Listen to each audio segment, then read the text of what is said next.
আসসালামু আলাইকুম গাইস, আজকে আসলাম নদী বেড়াইতে। অনেকদিন পর আসা হয় না বরাবর, কিন্তু অনেকদিন পর আজ মনে হলো জুম্মা দিন একটু নদীটা বেড়াই আসি।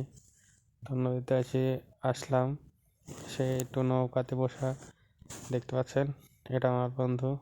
আলহামদুলিল্লাহ, দৃশ্যগুলো অবশ্য ভালোই লাগতেছিল। এখানে অনেক দুই বন্ধু আসছিলাম, এসে বেড়াচ্ছি এবং দেখতে ভালো লাগছে। এটা আমার বন্ধু। নদীতে এসে দেখছি এক চাচা মাছ ধরতেছে। তবে আমার মনে হয় সবচেয়ে ধৈর্যবান ব্যক্তি যদি কেউ থেকে থাকে, তাহলে সেটা হলো এই চাচা, যা সারাক্ষণ বসে থাকে।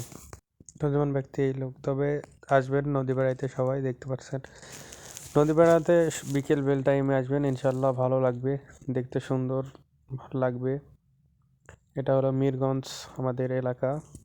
তো তবে সবাই ভালো থাকবেন, সুস্থ থাকবেন এই কামনা করে, আলহামদুলিল্লাহ।